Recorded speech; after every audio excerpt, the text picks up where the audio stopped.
जय श्री कृष्णा। सभी भक्तों का स्वागत है कृष्णा डिवोशन यूट्यूब चैनल पर। आप सभी भक्ति चैनल देख रहे हैं और भक्ति के वीडियोस इसमें आपको मिल रहे हैं और सभी आपको कृष्ण भक्ति की ओर अग्रसर करते हैं। और हम बहुत ही प्यारा सा ग्रंथ श्री कृष्ण चरितमृतम का आस्वादन करते हैं और उनको श्रवण करते हैं, जिसमें प्रभु की लीला कथा भरपूर है। और इस अमृत को हम अपने कर्णपुटों के द्वारा ग्रहण करते हैं और प्रभु के लिए हम आसन तैयार करते हैं अपने हृदय में।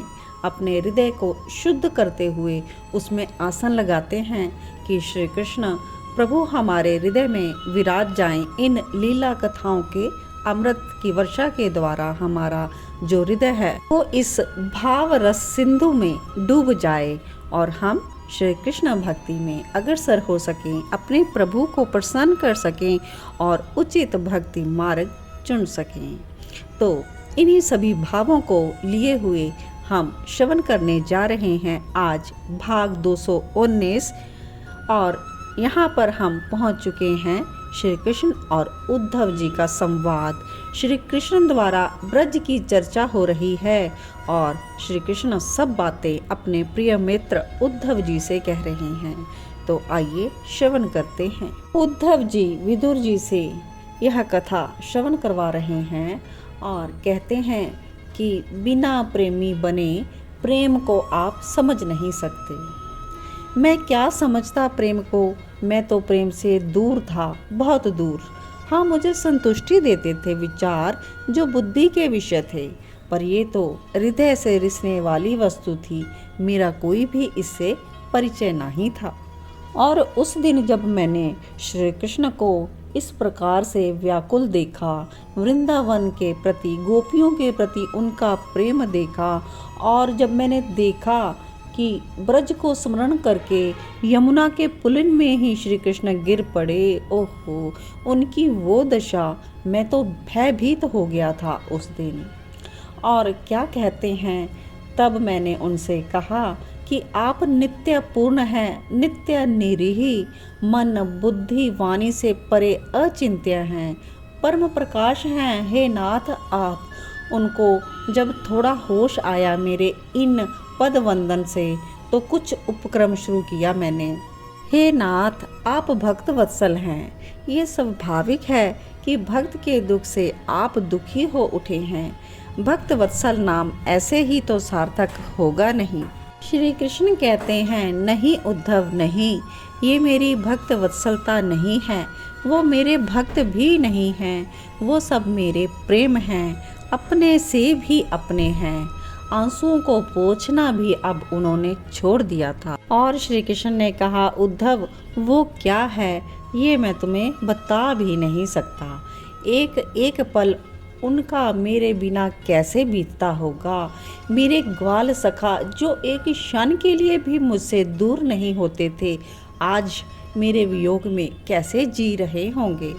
उद्धव, ये मेरे हाथों में चिन्ह देख रहे हो रज्जू के, वो अपने हाथ दिखाने लगे मुझे।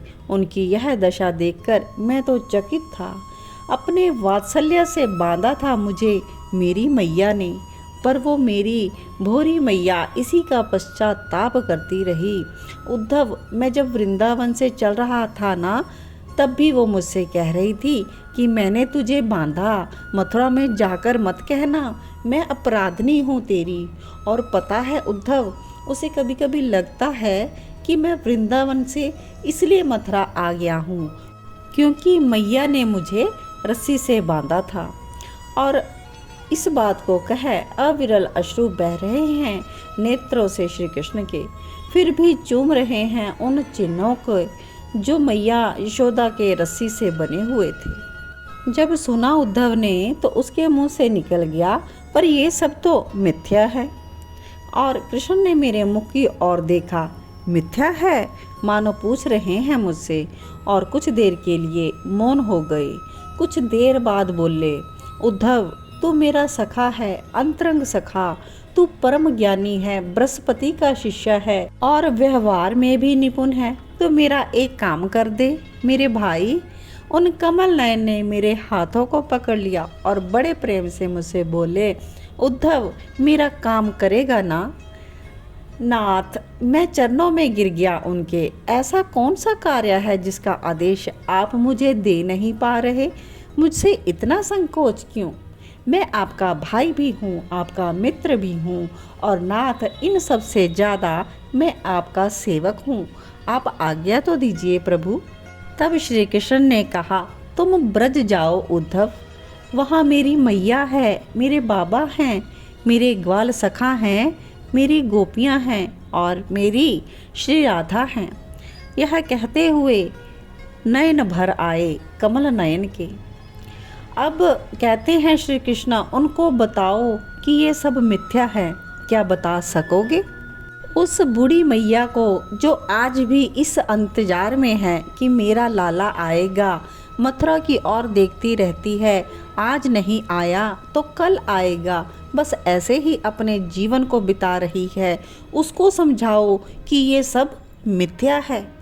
वो बाबा, मेरे नंद बाबा, उनकी दशा तो और ज़्यादा बिगड़ रही है। मैया तो कम से कम अपनी गोपियों के साथ रो लेती है, पर उद्धव मेरे वो बाबा, वो तो रो भी नहीं सकते क्योंकि वो ब्रजराज हैं, ब्रज के राजा हैं। राजा ही हिम्मत खो देगा तो फिर प्रजा का क्या होगा?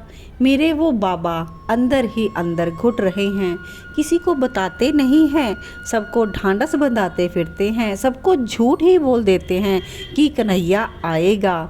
पर वही मेरे पूजनीय बाबा हैं जिन्हें पता है कि मैं नहीं जाऊंगा वृंदावन, पर वो किसी को नहीं बताते, अकेले ही रोते हैं। रात में यमुना के किनारे बैठकर खूब रोते हैं, पर किसी को अपने आंसू नहीं दिखा सकते। बाहर से मजबूत लगते हैं मेरे बाबा, पर हृदय से बहुत कमज़ोर है, इस बात को मैं ही जानता हूँ। और यह सब कहते श्री कृष्ण के नयनों में मानो आंसुओं की बाढ़ ही आ गई थी और हिलकियों से रोते हुए बोले, उनको समझाना ये सब मिथ्या है, और मेरी गोपियाँ वो तो पूरी बावरी हैं, दिन भर यमुना के किनारे बैठी रहती हैं। मेरे हृदय में वो हैं, उनके हृदय में मैं हूँ। उन्होंने मेरे लिए सब धर्मों की तिलांजलि दे दी है।